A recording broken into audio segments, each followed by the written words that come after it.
तो आज हम जो स्टार्ट करेंगे, देखिए जो क्वेश्चन नंबर 2 था ना 1.2 का, उसके अंदर 5 सवाल थे, मैंने आपको स्क्रीन पर भी दिखाया था और आज भी आपको स्क्रीन पर शो होंगे क्वेश्चन, टेंशन मत लीजिए, ठीक है। आज के बाद आपको सभी क्वेश्चन में स्क्रीन पर भी शो किया करूंगा, जिससे कि आप लोग यहाँ भी देख सकें। आपके पास बुक भी होगी, आप वहाँ भी देख सकते हैं, तो कोई फिक्र करने की जरूरत नहीं है, ठीक है। तो दूसरे का हमने पहला पार्ट करा दिया था, दूसरा पार्ट करा दिया था, आज तीसरा पार्ट चलेगा, ठीक है। आप देख रहे होंगे यहाँ पर स्क्रीन पर शो भी हो रहा होगा क्वेश्चन, ठीक है। चलिए बच्चों, तो प्यारे क्वेश्चन नंबर है आपका दूसरे का तीसरा पार्ट आज आपका चलेगा बच्चों, ठीक है। तो चीज़ों को बस ध्यान से समझा करो, ठीक है। हर चीज़ को बहुत अच्छे से क्लियर करके जाएंगे हम, आप फिक्र मत करिए, बस पढ़िए ध्यान से बच्चों, ठीक है। चलिए, तो देखिए इस तीसरे क्वेश्चन में क्या दिया है, सिर्फ फंक्शन जो दिया है उस पर गौर करना है, और फंक्शन किस नंबर से किस नंबर पर दिया है उस पर गौर करना है, और कुछ गौर नहीं करना है। पूरी एक्सरसाइज क्रीम की तरह खत्म। देखो हमें तीसरे सवाल में जो फंक्शन दे रखा है वो दे रखा है f(x) = x², f(x) = x², और जो फंक्शन है वो फलन जो है वो वास्तविक संख्या पर है, यानी रियल से रियल पर है, ठीक है। तो इसे एक की आच्छादी है या नहीं है इसकी जांच करनी है, तो कोई दिक्कत नहीं है, जांच करेंगे। देखिए एक की प्रूफ करने के लिए मैंने आपको क्या बताया था, आप जो है आपको यहाँ पर जो फंक्शन दे रखा है, यहाँ पर आपको एक लाइन लिखनी है, माना x1 व x2 इस प्रकार है कि f(x1) = f(x2) और f(x) की वैल्यू x² है, तो x1 का स्क्वायर बराबर हो जाएगा x2 के स्क्वायर के। फिर वहां से x की वैल्यू निकालते हैं, अगर x1 = x2 आ जाता है तो वो एक की हो जाता है, अगर x1 ± x2 के बराबर आता है तो एक की नहीं होता है। क्यों नहीं होता है? क्योंकि समुच्चय A का एक अवयव समुच्चय B के दो अवयवों के साथ मिलता है, तो वो एक की नहीं होता है। ये मैंने आपको बेसिक कॉन्सेप्ट बताया था कि एक की होने के लिए सेट A का एक एलिमेंट सेट B के एक ही एलिमेंट के साथ मैपिंग करेगा, सेट A के दो एलिमेंट सेट B के एक एलिमेंट के साथ मैपिंग कर रहे हैं, तो वो एक की नहीं होगा, ठीक है। ये चीज आपको मैंने बताई थी। तो देखिए यहाँ पर करेंगे सबसे पहले, तो एक की के लिए क्या करेंगे, यहाँ पर माना x1 व x2 इस प्रकार हैं कि क्या f(x1) = f(x2)। अब देखिए f(x) बराबर है x² के, तो यहाँ f(x1) है तो x की जगह x1 लगा दो, तो x1 का जो स्क्वायर है बराबर हो जाएगा x2 के स्क्वायर के। अब यहाँ बात आपको ध्यान से समझनी है मैं क्या कह रहा हूँ, और आगे तक के लिए यहाँ पर देखिए अगर घात सेम है और ये पहले वाला पद और दूसरे वाला पद आपस में बराबर हैं, घात सेम है, पहले वाला पद और दूसरे वाला पद आपस में बराबर है, तो इनके आधार जो हैं x1 व x2 भी बराबर हो जाते हैं। लेकिन कब? जब यहां पर n2n दे रखा हो, यहां पर n2n दे रखा हो, यानी यहां पर ऐसी संख्या दे रखी हो जिसमें नेगेटिव नंबर आते ही ना हो। बट यहां पर देखिए x1² = x2² है, तो यहाँ x1 = x2 नहीं होगा। क्यों नहीं होगा सर? क्योंकि देखिए ये जो यहाँ पर हमें फंक्शन दे रखा है ये डिपेंड करता है इस पर, यहाँ पर जो हमें फंक्शन दे रखा है वो रियल नंबर से रियल नंबर दे रखा है, तो रियल नंबर के अंदर बच्चों पॉजिटिव नंबर भी आते हैं और नेगेटिव नंबर भी आते हैं, यह बात आपको पता होगी, क्योंकि सभी संख्याओं को मैं विस्तार से आपको पीछे की एक्सरसाइज में बेसिक कॉन्सेप्ट में बता चुका हूँ, ठीक है। तो यहाँ पर इस नंबर में अगर रियल से रियल आते हैं और रियल के अंदर नेगेटिव नंबर भी आते हैं, तो फिर यहाँ से जो x1 है वो बराबर होता है ±x2 के। अब सर ±x2 के बराबर क्यों हुआ? क्योंकि मैं आपको बता तो रहा हूं, फंक्शन जो है हमें रियल से रियल दे रखा है। अगर यहाँ पर हमें ऐसा फंक्शन दे रखा है जिसके अंदर नेगेटिव नंबर आते हैं, तो फिर यहाँ पर x1 = ±x2 आएगा, और घात सम हो, समझे? यहाँ पर हमें जो फंक्शन में अगर रियल से रियल दे रखा है, भाई नेगेटिव नंबर आते हैं, ऐसा नंबर दे रखा है। अब ऐसे कौन कौन से नंबर है जिसमें नेगेटिव आते हैं? तो रियल से रियल हो तो रियल में भी नेगेटिव नंबर आते हैं, और एक पूर्णांक z से z हो तब भी नेगेटिव नंबर आते हैं, क्योंकि पूर्णांक में नेगेटिव नंबर भी आते हैं बच्चों, ठीक है। तो अगर यहाँ पर आपको रियल से रियल दे रखा हो, हमेशा के लिए ध्यान रखिएगा, रियल से रियल दे रखा हो और पूर्णांक से पूर्णांक दे रखा हो, या फिर तो यहाँ पर x1 बराबर आएगा ±x2 से x2 के। लेकिन कब? जब घात सम हो। तो दो चीजों पर फोकस करना है आपको, पावर इवन होनी चाहिए, घात सम होनी चाहिए, ठीक है। और यहाँ रियल से रियल या जेड टू जेड दे रखा है तो x1 बराबर प्लस माइनस x2 आएगा, क्योंकि इनके अंदर नेगेटिव नंबर आते हैं इसलिए माइनस भी आ रहा है। और घात सम होनी चाहिए, ये विशेष ध्यान रखिएगा। अगर हाँ यहाँ पर घात सम की जगह विषम होती तो फिर यहाँ पर कुछ भी आए, फिर यहाँ पर कुछ भी आए, चाहे नेगेटिव नंबरों वाला आए या पॉजिटिव नंबरों वाला आए, फिर यहाँ पर आपको x1 बराबर प्लस x2 के ही आएगा, माइनस नहीं आएगा अगर घात गम होगी तो। बट घात सम होगी और रियल टू रियल या जेड टू जेड आपको फंक्शन दे रखा है तो यहाँ पर x1 बराबर प्लस माइनस x2 ही आएगा। ये बात आप नोट कर लीजिएगा कॉपी पर ढंग से, ठीक है। तो देखिए, तो यहाँ पर जो x1 है वो प्लस x2 के भी बराबर है और यहाँ पर जो x1 है वो माइनस x2 के भी बराबर है।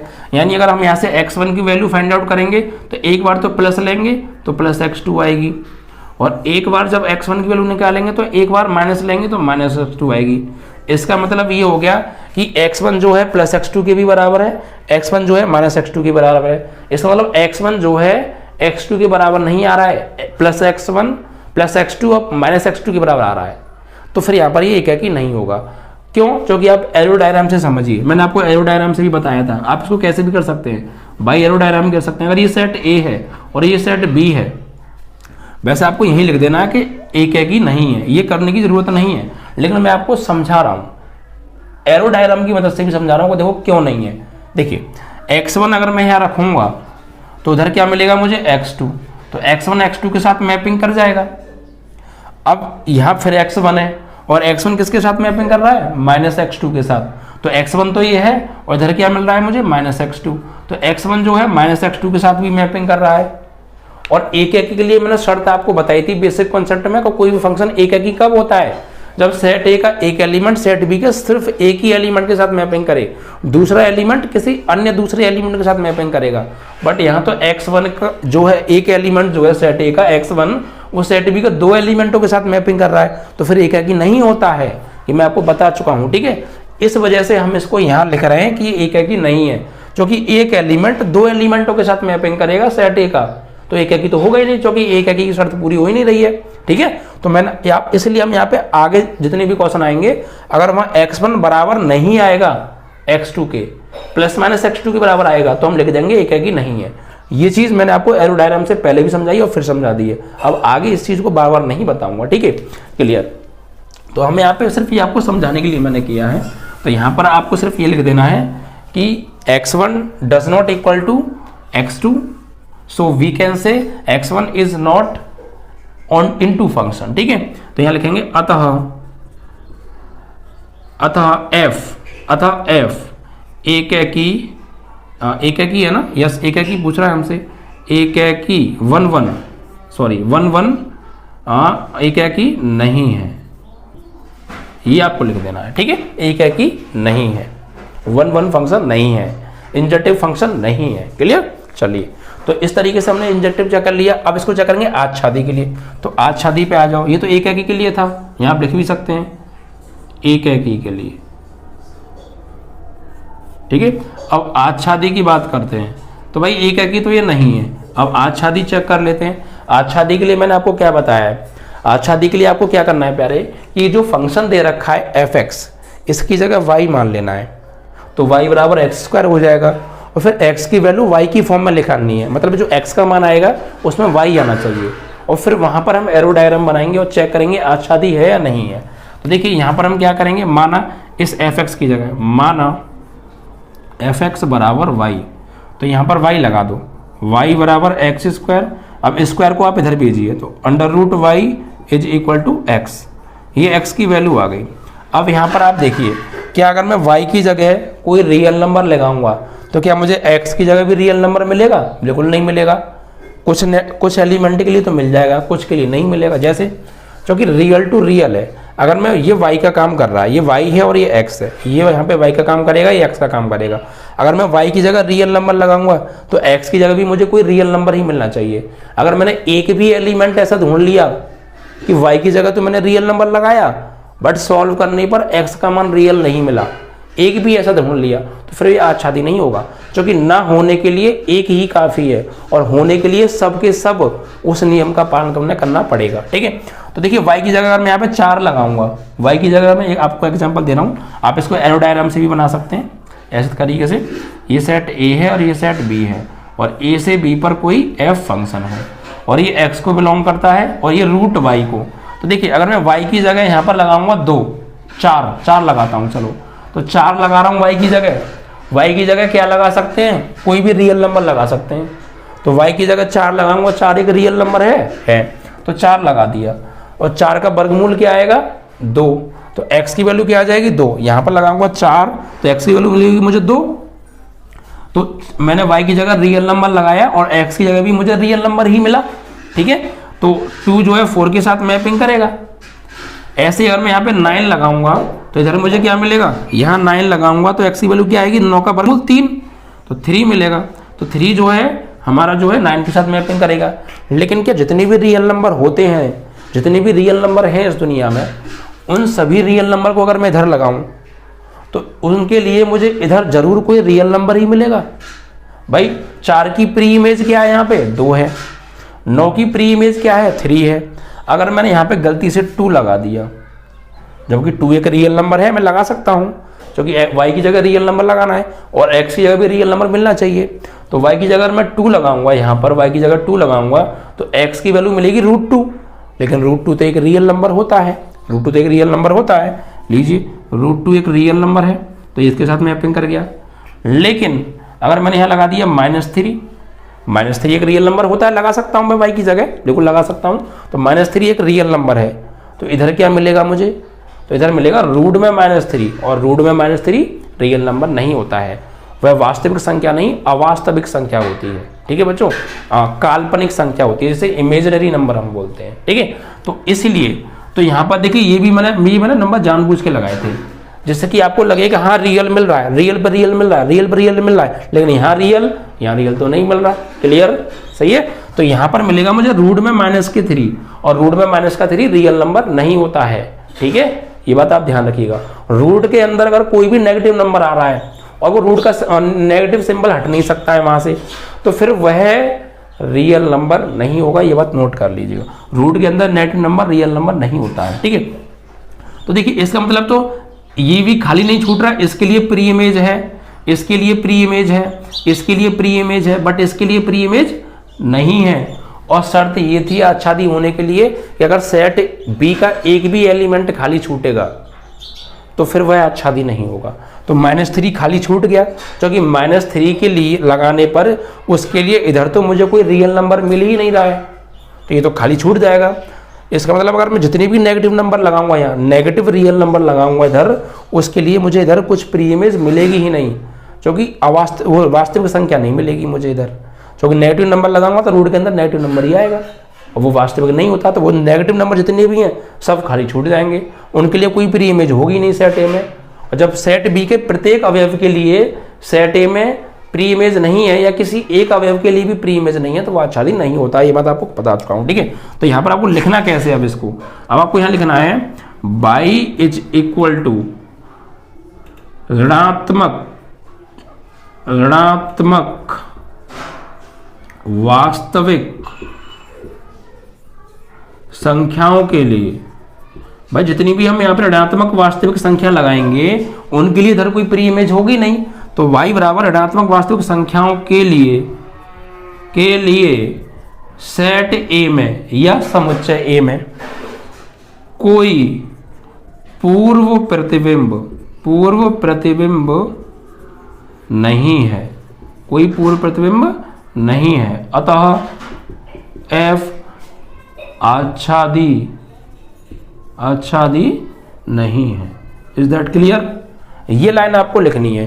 क्यों लिखा हमने? क्योंकि कोई भी नेगेटिव नंबर हम लगा रहे हैं इधर, कोई भी नेगेटिव रियल नंबर हम यहाँ पे लगा रहे हैं, तो उसके लिए इधर हमें कोई प्री इमेज मिल ही नहीं रही है।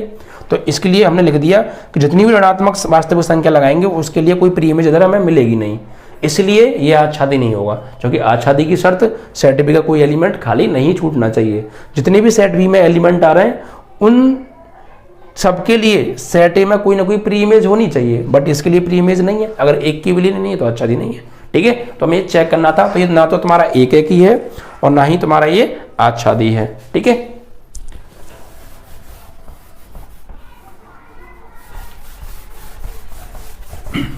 इसके बाद चौथे क्वेश्चन को देखिए।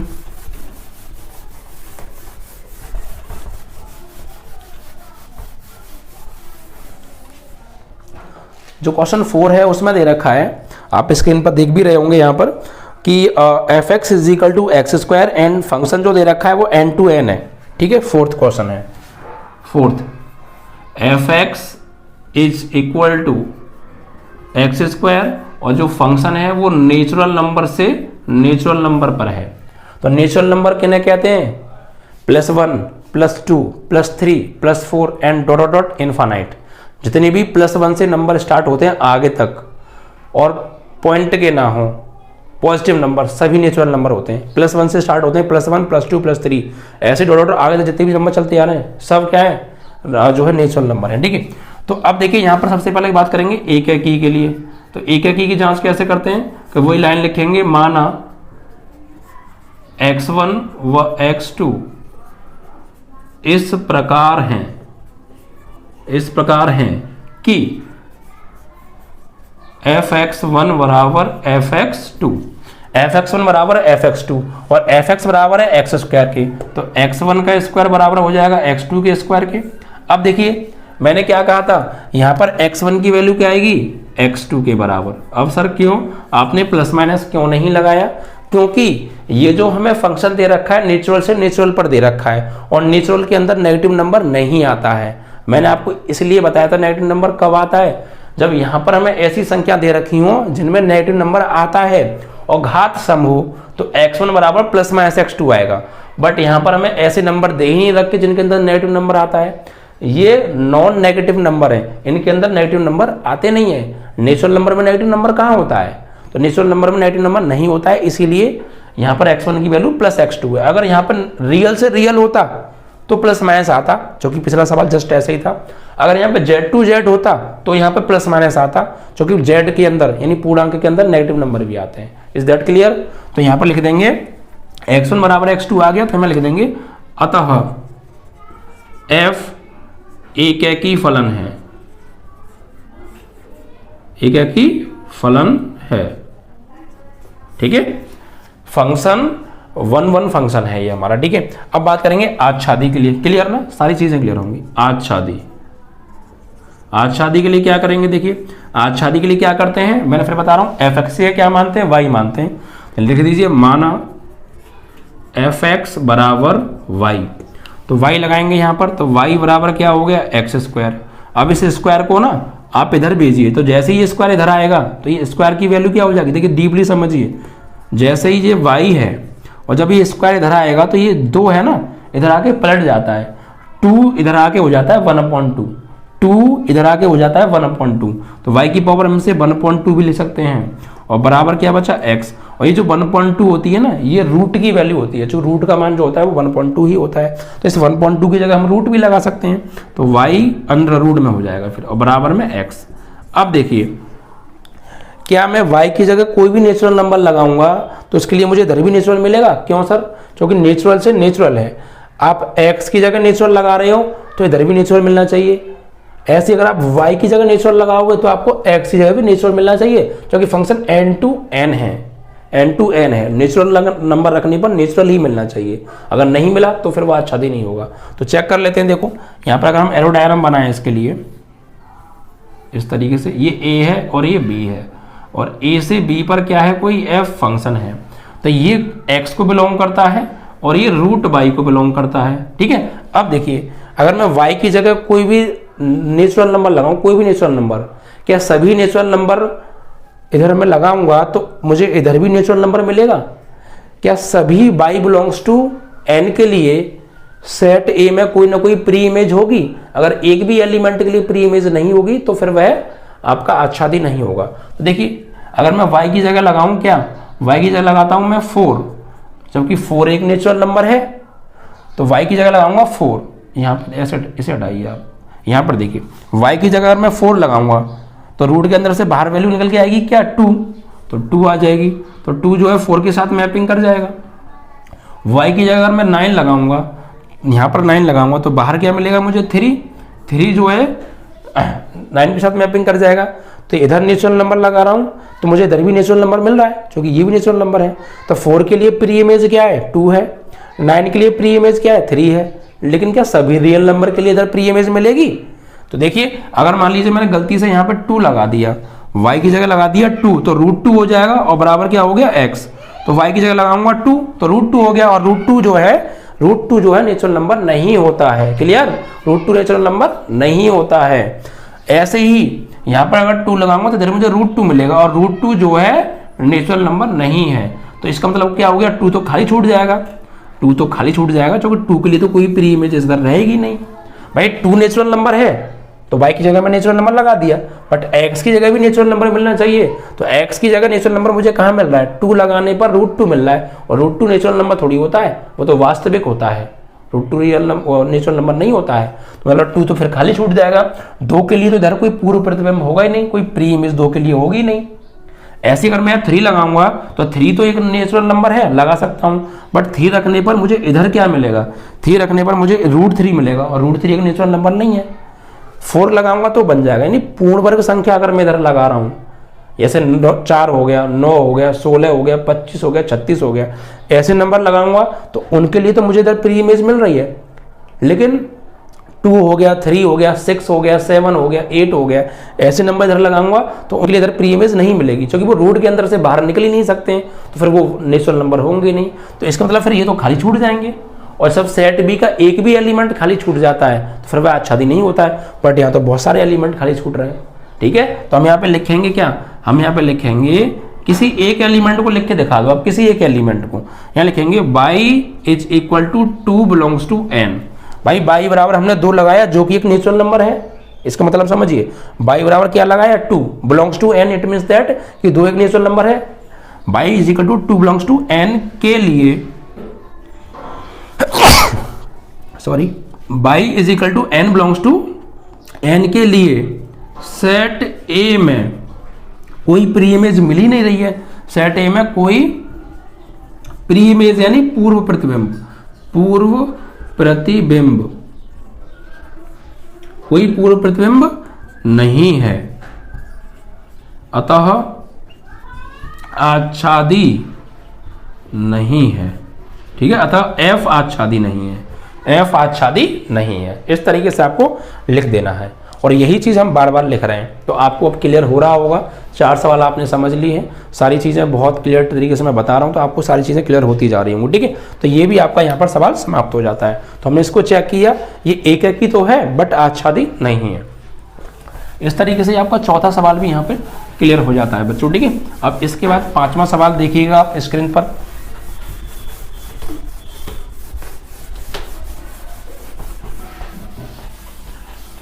पांचवा सवाल देखिए, उसमें हमें दे रखा है जो फंक्शन है वो x² द्वारा प्रदत्त फंक्शन z टू z फलन है, यानी function f(x) is equal to x cube है बच्चों, क्यू है, देखिए आप स्क्रीन पर। ठीक है, तो यहाँ पर ये सवाल है आपका 5वां। तो जो फंक्शन है f(x) वो x is equal to cube है, यानी पावर ऑड है, और जो फंक्शन है वो z से z पर है, पूर्णांक से पूर्णांक पर है। ठीक है, अब पूर्णांक कौन से नंबर होते हैं, पूर्णांक वो नंबर होते हैं जिसके अंदर पॉइंट नहीं आता है, बस जिसके अंदर पॉइंट ना आए उन्हें हटा दो, बाकी सब पूर्णांक हैं। पॉइंट वाली संख्याओं को छोड़कर सब पूर्णांक हैं, चाहे वो पॉजिटिव हो चाहे वो नेगेटिव हो, बस पॉइंट नहीं आना चाहिए। जैसे 1 पूर्णांक है, -3 पूर्णांक है, -7 पूर्णांक है, -2 पूर्णांक है, +10 पूर्णांक है, -1.3 पूर्णांक नहीं है, बस पॉइंट आ गया ना। तो पॉइंट अगर हट सकता है और उसे सॉल्व करने पर बिना पॉइंट वाली संख्या मिल जाए तो वो पूर्णांक नहीं है, अदरवाइज वो पूर्णांक है। ठीक है, तो देखिए इसको एक के लिए क्या करेंगे, एक के लिए क्या करेंगे, वही लाइन माना x1 व x2 इस प्रकार है कि f(x1) बराबर f(x2), तो x1 का क्यू बराबर हो जाएगा x2 के क्यू के। अब देखिए यहां पर घात कैसी आ रही है, विषम। अगर यहां घात विषम आ रही है तो फिर यहां पर कोई भी नंबर दे रखा हो हमें फिर उससे मतलब नहीं है। यहाँ प्लस माइनस कब आता है? जब यहाँ पर ऐसे नंबर हो जिसमें नेगेटिव नंबर आता है और घात सम हो। घात सम हो, ये बात नोट कर लीजिएगा, घात सम होनी चाहिए, इवन पावर होनी चाहिए। अगर पावर ऑड है तो फिर यहाँ पे प्लस माइनस किसी कीमत में नहीं आएगा, फिर आपका x1 बराबर x2 ही आएगा। ठीक है, तो ये एक सवाल ऐसा अभी तक आया है जिसमें पावर विषम है, बाकी सब सम वाले चल रहे थे। तो यहाँ पर अगर ऐसे नंबर थे कि जिसमें नेगेटिव नंबर आए तो इसलिए हम प्लस माइनस ले रहे थे, बट अब पावर कैसी आ रही है? यहाँ पर ऑड है, विषम घात है 3 विषम ही तो है भाई, 1 3 5 7 9 एंड डॉट इस टाइप की सभी संख्या विषम होती हैं। जिस नंबर के पीछे 1 3 5 7 9 में से कोई एक आ जाए इकाई के स्थान पर, वो विषम होती है। तो यहाँ पर देखिए फिर हम लिख देंगे x1 बराबर x2। ठीक है, क्यों नहीं आया प्लस माइनस x2? समझ गए? क्योंकि घात विषम है। नंबर तो ठीक ठाक था, प्लस माइनस वाला था नंबर, लेकिन यार पावर ऑड आ गई, इस वजह से प्लस माइनस नहीं आया। अगर यहाँ पावर इवन होती तो प्लस माइनस आ जाता। क्लियर? तो यहाँ पर लिखेंगे अतः f एक ही फलन है, f is one function, f एक ही फलन है। ठीक है, अब आज शादी की बात करेंगे। आज शादी के लिए आ जाओ। आज शादी में क्या करते हैं? वही काम कि एफ एक्स बराबर वाई मान लो, तो यहाँ पे मान लेंगे इसकी जगह वाई, और बराबर में क्या हो जाएगा? X cube. अब इस 3 को जब मैं इधर लाऊंगा तो वाई की पावर ये 3 पलट जाएगा, 1/3 हो जाएगा, और बराबर में क्या हो गया? एक्स। अब इसको हम ऐसे भी लिख सकते हैं, या इसको आप ऐसे भी लिख सकते हैं, वाई की पावर करनी 3, या घनमूल भी बोल सकते हैं आप, बराबर एक्स। तो आप ऐसे लिख दो या ऐसे लिख दो, एक ही बात है। ठीक है, अब देखिए अगर मैं इधर कोई भी फंक्शन क्या है? z टू z है, अगर मैं इधर कोई भी y की जगह z लगाऊंगा तो x की जगह भी मुझे z ही मिलेगा, यानी पूर्णांक ही मिलेगा। तो रूट के अंदर अगर कोई नंबर घनमूल है, अगर आप पूर्ण घन संख्या रखोगे तो वो पूरी तरह बाहर निकल आएगी। यानी अगर आप y की जगह कोई पूर्ण घन संख्या रखोगे तो आपको x की जगह भी पूर्णांक मिलेगा। ठीक है, लेकिन अगर आपने कोई पूर्ण घन संख्या नहीं रखी y की जगह तो फिर x की वैल्यू आपको पूर्णांक नहीं मिलेगी, पॉइंट की मिलेगी। पॉइंट वाले पूर्णांक जो है नहीं होते हैं। ठीक है, तो यहाँ पर आप देखिए पूर्ण घन समझ रहे हैं ना, जिनके रूट के अंदर अगर हम फैक्टर करें और 3 सेम नंबरों के जोड़े पूरे बन जाएं। आपने 8वीं क्लास में बहुत किए होंगे, जैसे पूर्ण घन 1 पूर्ण घन है, 9 पूर्ण घन है, क्योंकि 8 पूर्ण घन है, क्योंकि 8 के जब हम फैक्टर करेंगे तो 2 गुणा 2 गुणा 2 के 3 जोड़े बनेंगे, 3 नंबर आएंगे, तो एक जोड़ा बन जाएगा, एक बाहर आ जाएगा। 27 पूर्ण घन है, और देखिए उसके बाद 64 पूर्ण घन है, 512 पूर्ण घन है। ये पूर्ण घन होते हैं जिनके आपने घन याद किए होंगे बचपन में। ठीक है, तो यहाँ पर अगर मैं y की जगह कोई y की जगह पूर्ण घन संख्या लगाऊंगा तो x का मान मुझे पूर्णांक मिलेगा। लेकिन अगर कोई मैंने गलती से y की जगह पूर्ण घन संख्या नहीं लगाई तो फिर मुझे पूर्णांक नहीं मिलेगा। लेकिन y की जगह तो कोई भी z लगा सकते हैं, कोई भी z लगा सकते हैं, और z के अंदर पूर्ण घन भी आते हैं और बिना पूर्ण घन वाले भी नंबर आते हैं, तो फिर बिना पूर्ण घन वाले नंबर तो खाली छूट जाएंगे। ठीक है, यहाँ पर आप ऐसे लिखेंगे, एरो डायग्राम बनाएंगे इसके लिए आप इस तरीके से यूं करके। ठीक है, अब इसको आप a मान लीजिए और इसको मान लीजिए b सेट। ठीक है, अब देखिए, और ये a से b पर क्या है? कोई f फंक्शन है। अब देखिए अगर मैं यहाँ पर y की जगह कोई पूर्ण घन संख्या लगाऊंगा, पूर्ण घन संख्या समझ रहे ना आप, जैसे 1 हो गया, 8 हो गया, 27 हो गया, 64 हो गया। ठीक है, ये तो अगर मैं यहाँ पे पूर्ण घन संख्या लगाऊंगा, जैसे मान लीजिए मैंने यहाँ पे लगाया 1, तो 1 लगाऊंगा y की जगह पर, तो 1 का घनमूल 1 ही होता है, तो 1 के साथ मैपिंग कर जाएगा। अगर मैं यहाँ पे लगाऊंगा 8, रूट y की जगह पे क्या लगाऊंगा? 8, तो 8 का घनमूल क्या होता है? 2 होता है, सब जानते हैं, तो 2 8 के साथ मैपिंग कर जाएगा। ठीक है, लेकिन क्या सभी पूर्णांकों के लिए इधर कोई ना कोई प्री इमेज होगी? भाई ये एक पूर्णांक है तो मैं पूर्णांक लगा सकता हूँ y की जगह पर, और मुझे इधर भी पूर्णांक मिल रहा है, देखो ये भी पूर्णांक है, 8 लगाया ये भी पूर्णांक है, इधर जो मिल रहा है ये भी पूर्णांक है। तो अगर मैं जितने भी पूर्णांक लगाऊंगा क्या सभी के लिए इधर कुछ ना कुछ नंबर मिलेगा? नहीं मिलेगा। देखिए अगर मैंने यहाँ पर 2 लगा दिया तो 2 पूर्णांक है, लगा सकता हूँ y की जगह, क्योंकि y किससे बिलोंग करता है? z से, और x का मान भी क्या आना चाहिए? z आना चाहिए। तो y की जगह अगर मैंने लगा दिया 2, तो 2 का घनमूल क्या होगा? 2 की पावर 1/3, और 2 की पावर 1/3 क्या होता है? z नहीं होता है। अगर आप 2 की पावर 1/3 को सॉल्व करेंगे तो पॉइंटों में संख्या आएगी। क्या आएगी? पॉइंटों में सॉल्व करके नहीं दिखाना है यहाँ पे, बस हमें ये पता करना है पॉइंटों में आ रही है कैसे है, तो पॉइंटों में आएगी। ठीक है, तो दो के लिए भाई एक के लिए प्री इमेज है, सेट बी के एक एलिमेंट के लिए सेट ए में पूर्व प्रतिबिंब यानी प्री इमेज 1 है, सेट बी का दूसरा एलिमेंट जो 8 है उसके लिए प्री इमेज सेट ए में है, लेकिन 2 जो सेट बी का एलिमेंट है उसके लिए सेट ए में कोई प्री इमेज मिलेगी नहीं, क्योंकि प्री इमेज कब मानी जाएगी, जब यहाँ पूर्णांक लगा रहा है तो यहाँ भी पूर्णांक मिले, लेकिन इधर पूर्णांक नहीं मिल रहा है क्योंकि 2 की पावर 1/3 पूर्णांक नहीं होता है, तो मतलब इसके लिए कोई प्री इमेज नहीं है। और सेट बी के एक एलिमेंट के लिए भी सेट ए में प्री इमेज नहीं होती है तो वो आच्छादी नहीं होता है, ठीक है, क्योंकि वो खाली छूट जाएगा। और भी आप लगाइए, अगर यहाँ 3 लगाओगे तो 3 के लिए भी प्री इमेज नहीं मिलेगी, क्योंकि 3 की पावर 1/2 पूर्णांक नहीं होता है, पॉइंट में नंबर सॉल्व हो गया आएगा निकल के वो। तो आपको लिख के किसी एक को दिखाना है। आप यहाँ क्या लिखेंगे, आप बहुत सारे ऐसे नंबर हैं जिनके लिए इधर प्री इमेज नहीं मिलेगी, लेकिन सबको थोड़ी लिखेंगे, एक को लिख के दिखाना। लिखना क्या है, यहाँ लिखेंगे फॉर ऑल लगा देना आप निशान, मतलब एक के लिए नहीं है तो बहुत सारों के लिए नहीं है, ये निशान ये बताता है। फॉर ऑल मतलब बहुत सारों के लिए, सभी के लिए। Y belongs for all y belongs to 2 belongs to n। Y बराबर हमने 2 लगाया जो कि एक नेचुरल नंबर पूर्णांक है, पूर्णांक से बिलोंग करता है, लेकिन y belongs to 2 belongs to n के लिए समुच्चय A में कोई प्री इमेज जिसे हम पूर्व प्रतिबिंब प्री इमेज पूर्व प्रतिबिंब नहीं है, अतः दिया गया फंक्शन f आच्छादी नहीं है। ये बात आपको लिखनी है, हर बार हम यार वही लाइन लिख रहे हैं, जिसके लिए नहीं है सिर्फ बाई बराबर वो करके लिख दो कि इसके लिए नहीं है, और फॉर ऑल लगा दो क्योंकि बहुत सारों के लिए नहीं है। आप कहेंगे सर बहुत सारे कहाँ, तो देखो ना, 2 लगाओगे 2 की पावर 1/3 नहीं है, 3 लगाओगे 3 की पावर 1/3 नहीं है, आप यहाँ 4 लगाओगे 4 की पावर 1/3 नहीं है पूर्णांक, 5 लगाओगे 5 के लिए नहीं आएगा, 6 के लिए नहीं आएगा, 7 के लिए नहीं आएगा, 8 के लिए आ जाएगा बस, फिर 9 के लिए नहीं, 10 के लिए नहीं, 11 के लिए नहीं, 12 के लिए नहीं, कहाँ तक 27 26 तक कोई नहीं है। फिर समझ आ रहा है आपको, तो इस तरीके से तो बहुत सारे नंबर हो गए, तो लिख के किसी एक को दिखा देना है और फॉर ऑल लगा दो। इसका मतलब ये सभी के लिए बता दिया भाई, ये फॉर ऑल ये काम कर रहा है कि हमने बाई बराबर 2 लिख के दिखाया है और फॉर ऑल लगा दिया। तो ऐसे बहुत सारे नंबर हैं जिनके लिए सेट बी में कोई प्री इमेज मिल नहीं रही है सेट ए में, इसका मतलब ये हो गया, ठीक है। तो आपने यहाँ पे चेक किया एक ही है, आच्छादी नहीं है, ठीक है। तो इस तरीके से क्वेश्चन नंबर 2 के अंदर 5 सवाल थे और 5 सवाल हमने समाप्त किए। अभी एक वीडियो में हम क्वेश्चन कम ही दे रहे हैं क्योंकि आप भी अभी नए नए हैं।